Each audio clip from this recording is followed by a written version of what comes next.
సుహాస్? 4 ఏళ్ళు అయిపోయిందంట colour photo వచ్చి. 4 సంవత్సరాలు అయిందా? తెలియకుండా వెళ్ళిపోయిందే టైం అంతా. మరీ ఘోరం అంటే మరి 4 ఇయర్స్ అయిపోతుంది అప్పుడే. ఏదో 1-2 ఇయర్స్ అయిన ఫీలింగ్ లో ఉంది. బట్ నాకు ఆ ఫీలింగ్ కూడా లేదు. 4 ఇయర్స్ అయింది కదా కలర్ ఫోటో వచ్చి. అవును. సో కలర్ ఫోటో ముందు ఎలా ఉంది, కలర్ ఫోటో తర్వాత ఎలా ఉంది నీ లైఫ్? అసలు ఈ క్వశ్చన్ నేను నిన్ను అడగాలి ఫస్ట్ ఆఫ్ ఆల్. నువ్వు చెప్తావా ఫస్ట్? ముందు నేను యాంకర్ కదా, ఓకే ఓకే. ఫస్ట్ కదా. సో 4 సంవత్సరాల క్రితం నుంచి ఇప్పటికి లైఫ్ అన్నది చాలా మార్పు వచ్చింది. మొదటిగా ముందు మనకి ఒక యాక్టర్ కింద సీరియస్ గా తీసుకోవడానికి అది కొంచెం హెసిటేట్ చేసిన, కొంచెం ఆలోచించిన. 4 ఇయర్స్ నుంచి లైఫ్ అనేది కంప్లీట్ ఒక టర్న్ ఓవర్, ఒక 180 degrees మారిపోయింది. మనకి ఒక యాక్టర్ కింద సీరియస్ గా తీసుకున్నారు మనల్ని, ఒక పర్ఫార్మెన్స్ వైజ్ లోని ఒక మంచి పేరు వచ్చింది, ఒక మంచి సినిమా చేసాం, ఒక చిన్న పొజిషన్ నుంచి ఒక క్రెడిబుల్ పొజిషన్ కి వచ్చి మన చుట్టుపక్కల ఉన్న ఆడియన్స్ నుంచే మనకి ప్రేమ కాదు, ఒక జాతీయ స్థాయిలో కూడా మనకి మంచి రికగ్నిషన్ వచ్చింది. అంటే ఇంకా బియాండ్ ఎక్స్పెక్టేషన్స్, మన ఊహకి మించి వెళ్ళింది ఆ సినిమా. కానీ దానివల్ల నాకు చాలా వర్క్ వచ్చింది, చాలా రికగ్నిషన్ వచ్చింది, చాలా రెస్పెక్ట్ వచ్చింది. ఈ విధంగా నాకు ఒక చాలా డిఫరెంట్ పాత్రలు ఎంచుకునే ఒక అవకాశం దొరికింది. బట్ నాకు నిన్ను అడగాలని ఉంది, అసలు 4 years లో నీ లైఫ్ లో ఎలాంటి చేంజెస్ వచ్చాయి? నా లైఫ్ లో నిజంగా చాలా చేంజెస్ వచ్చినాయి. అంటే అంతకుముందు క్యారెక్టర్స్ చేసేవాళ్ళం కదా, హీరో అయ్యే వాటికి నమ్మలేదు. అలా రియలైజ్ అయ్యేలోపు అయిపోయినాయి. ఒక 5 సినిమాలు రిలీజ్ అయిపోయినాయి, ఇంకొక 5 సినిమాలు షూటింగ్ లో ఉన్నాయి. ఓ మై గాడ్, చాలా బాగుంది. 5 సినిమాలు వరుస, ఐ మీన్ కంటిన్యూస్ గా ప్యారలల్ గా చేస్తున్నావా? బాగుంది. అంటే మనం సెలెక్ట్ చేసుకుని కదా, మనం సెలెక్ట్ చేసుకునే పొజిషన్ దాకా వచ్చామని చాలా హ్యాపీగా ఉంది. అవును, మనకి అర్థం అవుద్ది ఆ గ్రోత్ ఎలా ఉంది అన్నది. ఇప్పుడు కలర్ ఫోటో ముందు స్క్రిప్ట్ సెలెక్షన్స్ ఎలా ఉండేది మీది, తర్వాత స్క్రిప్ట్ సెలెక్షన్స్ ఎట్లా చేస్తున్నావు? కలర్ ఫోటో ముందుకి సినిమా చాయిస్లు మన దగ్గర ఫస్ట్ ఆఫ్ ఆల్ తక్కువ ఉండేవి, అవకాశాలు తక్కువ ఉండేవి, ఆపర్చునిటీస్ తక్కువ ఉండేవి. దాంట్లోని మనం ఏంటి సెలెక్ట్ చేసుకోవాలి అంత స్కోప్ ఉండేది కాదు. మనం కూర్చుని సెలెక్ట్ చేసుకునే, మనకు వచ్చిన దాంట్లోని ఎంచుకునే లాంటి ఒక పరిస్థితి ఉండేది. ఇప్పుడు ఏంటంటే మన కోసమే మైండ్ లో పెట్టుకుని కథలు రాసి మన వరకు వచ్చే ఒక స్థాయికి వచ్చింది. ఎందుకంటే నాకు కూడా తెలుసు, నిన్ను మైండ్ లో పెట్టుకుని ఎన్ని స్టోరీలు రాశారో నాకు తెలుసు, నాకు తెలియకుండా ఇంకెన్ని ఉన్నాయో. సో అలాంటి ఒక పొజిషన్ కి రాగలిగాం. ఓకే, ఈ క్యారెక్టర్ లోనైతే చాందిని బాగుంటది, లేదా ఇలాంటి క్యారెక్టర్ అమ్మాయికి సూట్ అవుతుంది, ఇలాంటి విషయాల్లోని బాగా హెల్ప్ అయింది నాకు. అంతే అంతే కదా క్వశ్చన్. అదే అంటే ఎలా సెలెక్ట్ చేసుకుంటున్నావు, ఎంత కాన్ఫిడెన్స్ లో ఉన్నావు? ఇప్పుడు బికాజ్ మనకి ఒక స్టాండర్డ్ సెట్ అయింది కాబట్టి అక్కడి నుంచి మనం ఒక క్యారెక్టర్ కింద ఎలా ఎక్స్ప్లోర్ చేయొచ్చు, వేరే వేరే వేరియేషన్స్ ఉన్న ఒక క్యారెక్టర్స్. ఇప్పుడు నువ్వు నెగటివ్ రోల్స్ చేసావు, నేను నెగటివ్ రోల్స్ చేశాను. మనం ఏంటంటే ఒక బాక్స్ లోని పెట్టకుండా ఏ పాత్ర అయినా మనం పోషించగలం, ఎలాంటివైనా చేయగలం అనే ఒక మైండ్ సెట్ తోని చూస్ చేసుకుంటూ ఉన్నాం. సో అదేంటంటే ఇప్పటికీ కొంచెం అది జనాల దృష్టిలోకి కానీ వెళ్ళింది. ఓకే, పాత్రలు వేరే వేరే చూస్ చేసుకుంటుంది, డిఫరెంట్ గా పర్ఫామ్ చేసే ఒక స్కోప్ ఉన్న క్యారెక్టర్స్ చేస్తుంది, సినిమాలు మంచి సినిమాలు చేస్తుంది అని ఒక పేరు వచ్చింది. సో అదేంటంటే రావడం ఎంత కష్టం, దాన్ని మెయింటైన్ చేయడం, దాన్ని అలా క్యారీ చేయడం ఇంకా కష్టం. అది అప్పుడు నేను రియలైజ్ అవ్వలేదు. ఇప్పుడు ఏంటంటే మనకు వచ్చే దాంట్లో ఎంత డీప్ గా ఆలోచించాలి, ఎంత కరెక్ట్ గా మనం అడిగేయాలి, ప్రతి అడుగు ఆచితూచి వేయాలి అనే ఒక రెస్పాన్సిబిలిటీ కూడా వచ్చింది. అక్కడి వరకు ఒక కష్టం అంటే అక్కడి నుంచి ఇంకో కష్టం బేసిక్లీ.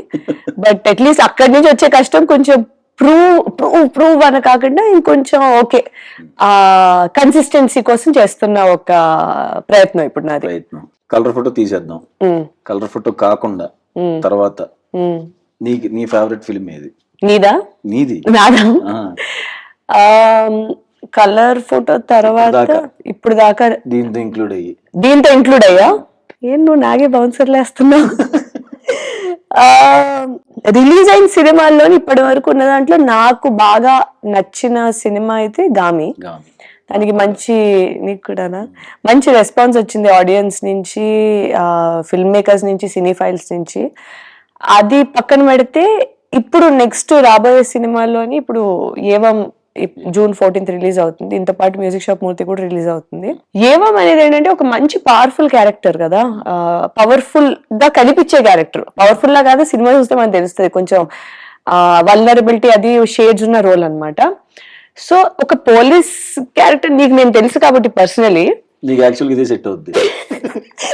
ఆ విధంగా నాకు ఏంటంటే చాలా ఒక ఎప్పటి నుంచో నేను ఇలాంటి క్యారెక్టర్లు చూసుకుంటే బాగుంటది, మా ఫ్యామిలీ కూడా ఇలాంటి క్యారెక్టర్లు చూసుకుంటే బాగుంటది, నా ఫ్రెండ్స్ కింద మీరు కూడా ఆహా ఈ క్యారెక్టర్ బాగానే సెట్ అయిందే అనుకుంటున్నారు. ఆ కైండ్ ఆఫ్ సాటిస్ఫాక్షన్ ఫుల్ఫిల్ అయింది. దాంట్లో మనం ఈ క్యారెక్టర్ ఎటువంటి వేరియేషన్ తీసుకురావచ్చు అనే ఒక యాక్టింగ్ ప్రాసెస్ ఉన్నది కూడా మనకి సాటిస్ఫై అయింది. సో 1 stone 2 birds లాగా నాకు వర్కౌట్ అయింది ఏవం అనేది. ఫెంటాస్టిక్. గామిలో కూడా నువ్వు పవర్ఫుల్ క్యారెక్టర్ అంటే చాందిని చూస్తున్నట్టే ఉంది. దాంట్లో కూడా కలర్ ఫోటోలో ఏం కాదు, ఆమె ఎవరో చేసి వెళ్ళింది. ఇందులో అయితే ట్రైలర్ చూసినప్పుడు అయితే చాందిని పర్ఫెక్ట్ సెట్ అయ్యి ఇండివిజువల్ గా చాలా స్ట్రాంగ్ కాబట్టి అది ఇంకా ఇన్వాల్వ్ అయి చేసాం అనుకుంటున్నా. కొంచెం అవును, పోలీస్ ఆఫీసర్ ఫస్ట్ టైం కదా. Police officer first time. ఎలా అనిపించింది మరి? ఆ యూనిఫామ్ వేసుకోగానే ఒక తెలియని ఒక కైండ్ ఆఫ్ కాన్ఫిడెన్స్ వస్తుంది. అదే ఆపాలనిపించేది మ్యామ్. మళ్ళీ అంత రెడీ అయ్యి పోలీస్ ఆఫీసర్ ఎందుకు వచ్చిందని డౌట్లు వస్తాయి. కానీ నాకు చాలా సార్లు అది వేసుకుని అసలు క్యాజువల్ గా కార్ లో వెళ్ళిపోయి ఎవరినైనా ఏదో చేసే ఇట్రా నువ్వు దా మొత్తం స్టేషన్ కూడా అని చెప్పి ఊరికే చెయ్యాలనిపించింది. కానీ మరి చట్టాన్ని మన చేతులు చండాలంగా ఉంటుందని చెప్పి చేయలేదు. బట్ అది వేసుకోగానే ఒక ఫీల్ వస్తుంది. దాంతో ఏంటంటే మనం నడిచే విధానం మారిపోద్ది, లాఠీ పట్టుకునే విధానం మారిపోద్ది. గన్ హెవీగా లేదు, గన్ కొంచెం లోడ్ మారిపోయింది. చంద్రముఖిని చూడండి మారిపోతుంది, చెప్తాను మెల్లగా అని చెప్తున్నా ఎగిరిపోతున్నాయి.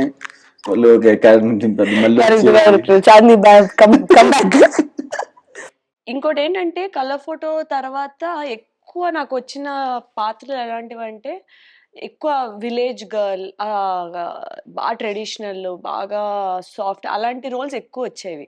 సో అది కంటిన్యూ చేస్తే ఇంకా టైప్ కాస్ట్ చేస్తారు కదా, అలాంటివి చేస్తా అని చెప్పి అందుకు అది బ్రేక్ చేయడానికి ఇంకా చాలా చూజీగా అలా లేని క్యారెక్టర్స్ చూస్ చేసుకోవడానికి కూడా ఎక్కువ నేను ప్రయత్నించాను.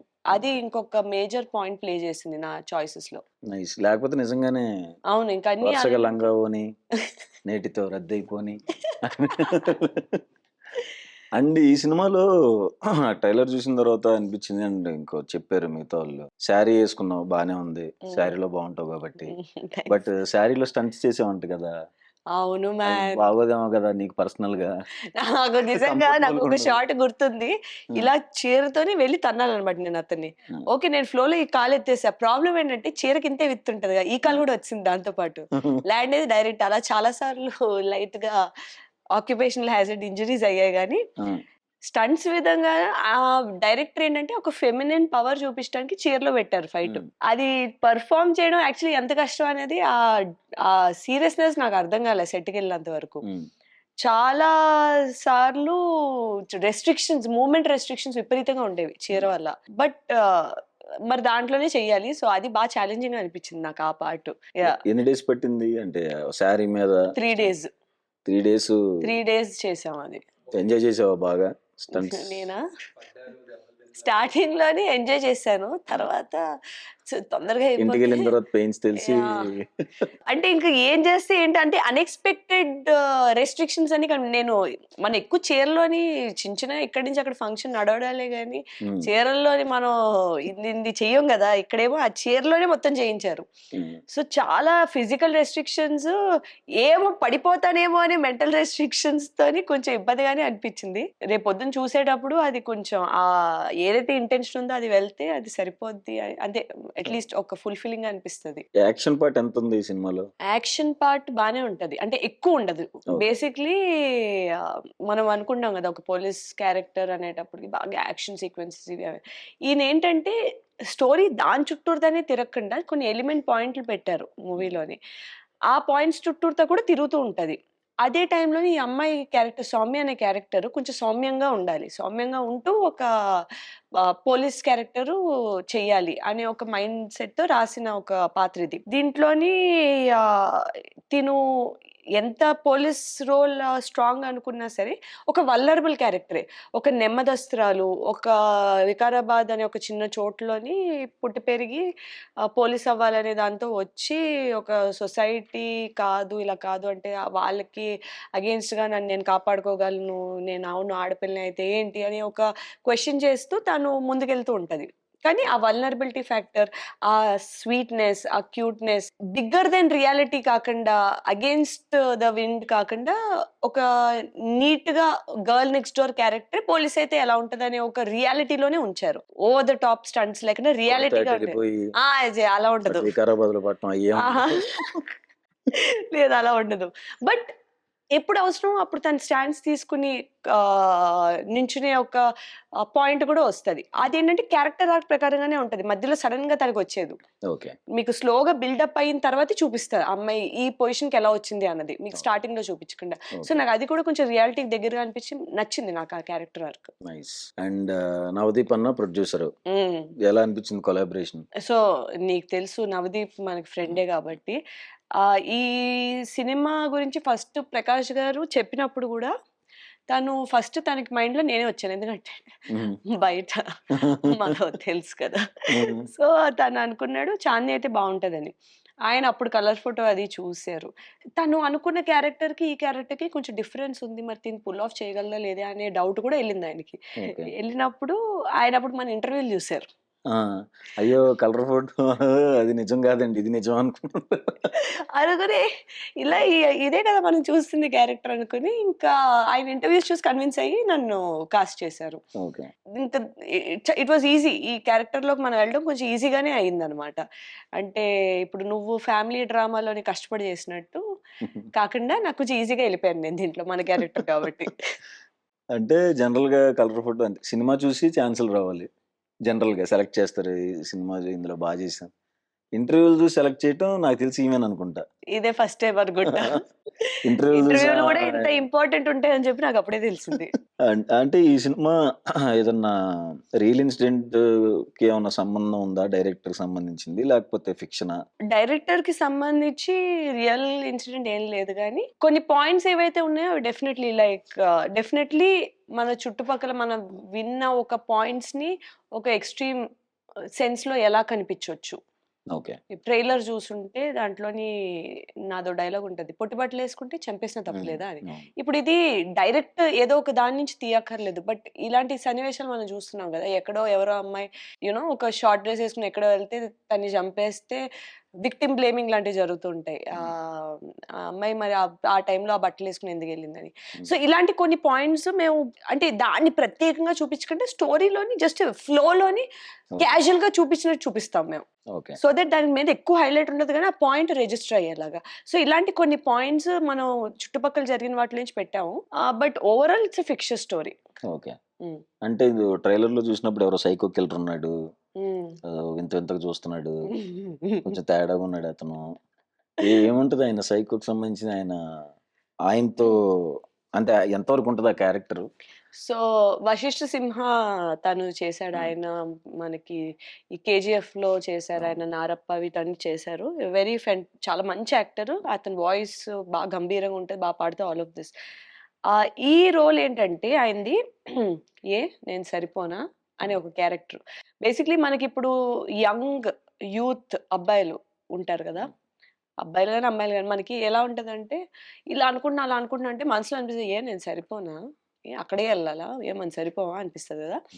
అది ఒక స్పెసిఫిక్ పాయింట్ ఆఫ్ వ్యూలో చూపిస్తాం ఇది. ఓకే. అతని క్యారెక్టర్. డార్క్ క్యారెక్టర్ అది. ఓకే. కానీ రిలేటబుల్ క్యారెక్టర్. అసలు ఆ బ్యాలెన్స్ బాగా ప్లే చేశారు. మా డైరెక్టర్ ప్రకాష్ గారు.